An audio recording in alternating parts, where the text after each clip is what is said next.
The Truth Behind the Tale. Written by Masterweaver.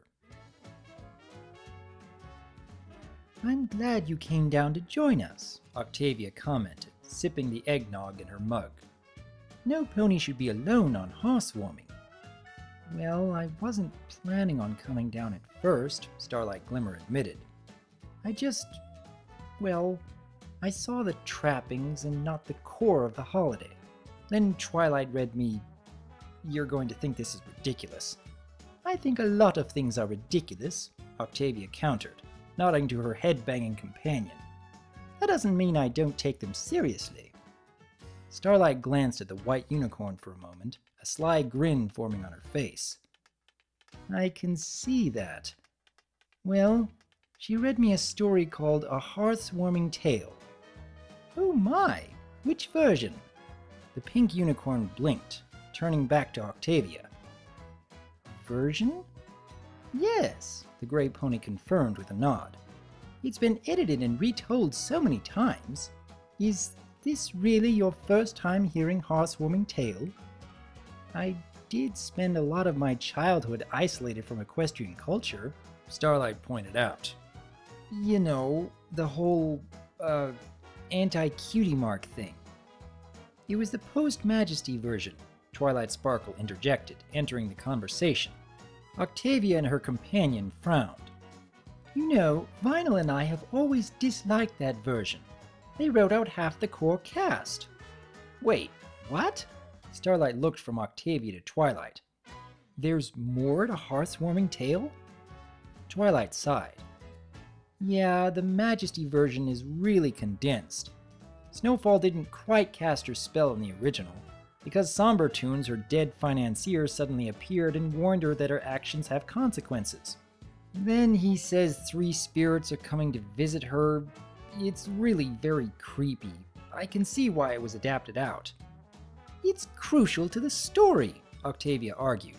"Seeing someone she respected so broken because of what he did in life, and don't even get me started on Tiny Trotters." "Yeah, Tiny Trotters should have stayed," Twilight agreed. Starlight held up a hoof. Snowdash's son," Twilight explained. "Very sick, but filled with love for the world and his fellow ponies. The spirit of Hearthswarming yet to come shows Snowdash fighting Wendigos away from his grave." She shook her head. "The original was actually pretty dark, all things considered." "A little darkness makes the holiday shine brighter," Octavia mused. "And sometimes real life is pretty grim." "Yeah," Starlight agreed, rubbing the back of her head. "Still, I'm kinda surprised that somebody wrote something so dark for Hearthswarming. It's frightening to consider what the world would have been like if Snowfall Heart was real." "Actually, she was real," Octavia revealed. Twilight rolled her eyes. "Just because the original was published as a series of first-person journals..." "No, really!" The gray pony gestured between herself and her companion. "Our great-grandmothers were actually the musicians at the party, Philharmonica and phonograph." The princess tilted her head. "What?" "It's actually why Vinyl almost never speaks," Octavia continued. "Phonograph was very interested in the science of music and wanted to pioneer a new kind of tune, so she asked Snowfall if she knew any spell that allowed for, well, instantaneous music creation. The spell she got did make her an excellent musician, but it also cost her her voice." She shrugged. "The enchantment got weaker in later generations, yet, well, every time Vinyl speaks, a musical number starts. Great fun at parties, terribly awkward when you have to find a bathroom." "Oh, come on," Twilight groused.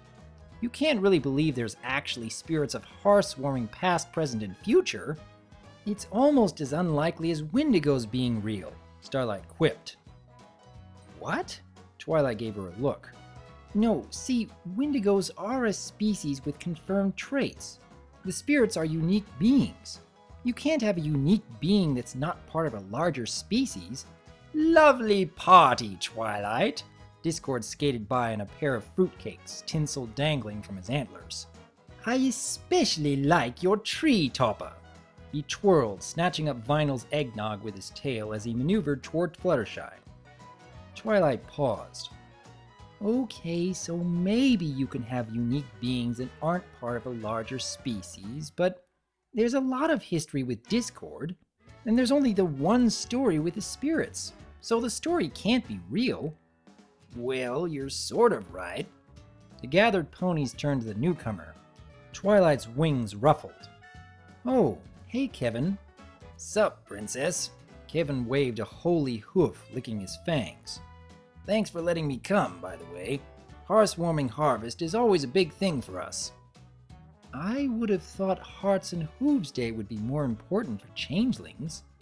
No, not really. Hearts and Hooves Day is more saying, I want to love you, where Hearthswarming is more like, this is how much I love you. It's the difference between planting seeds and harvesting crops, really. Not that it isn't fascinating to hear about your disturbing tendency to reduce our relationships to mere food stuff, Octavia deadpanned. But did you have a point in coming over here? Just wanted to tell you that the spirits of Hearthswarming were my great-grandmother. Wait, what? Twilight shrieked. The spirits were changelings? One changeling, singular, Kevin shrugged.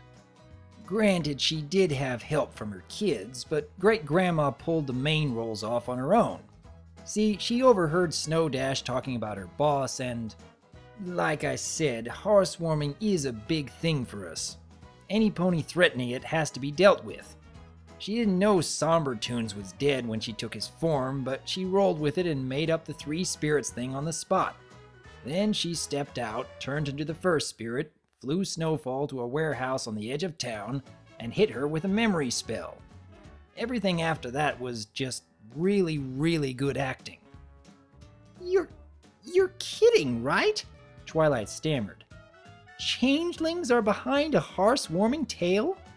Not at all. Tiny Trotter's crutch is a family heirloom. What about Mary and Professor Flintheart? Like I said, memory spell. They used the time Snowfall was knocked out to set up the present time scene. I thought Mary was a present time character, Starlight murmured. Actually, the original story has her as Snowfall's first employer, Octavia explained. Also introduced her to Flutterholly, the love of her life. Of course, back then mixed relationships were frowned upon, and Flutterholly was a Pegasus born to an Earth pony, so... What about Light Life? And Bright Song? Twilight insisted. How could they have known about Snowfall's family? Bright Song was pretty well known, Kevin said with a dismissive wave. It didn't matter that her aunt was so hard-nosed, every pony loved Bright Song back then. Heck, Great-Grandma even considered revealing herself to the mayor a couple of times. Actually, Octavia mused, if changelings were faking the whole thing, would that explain the twins? Kevin laughed. Yeah, a couple of Great-Grandma's kids got caught out of costume. Lucky she came up with the ignorance and want spiel. After that, she just slapped a nightmare spell on Snowfall and dumped her back home. Other changelings had already sabotaged the spells, so there wasn't really any other reason to keep Snowfall distracted. He shook his head with a wry grin. Then she woke up completely reformed. That was a happy accident, let me tell you. Great-Grandma didn't even realize what happened until the story was published. How did they sabotage a spell that powerful anyway? Starlight asked. They basically refocused it to only erase memories of old Holly Hooves. It did make things awkward for that reindeer over the next few years, since no pony remembered why random presents would show up. But a few saved Hearthswarming later, and he was back on his hooves. Twilight fluffed her wings.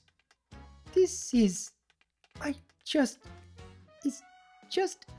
love that story. All the versions, and now you're saying it was all a scam by the changelings? Starlight took a breath. Twilight, look, it's not how it happened that matters. What matters is the message.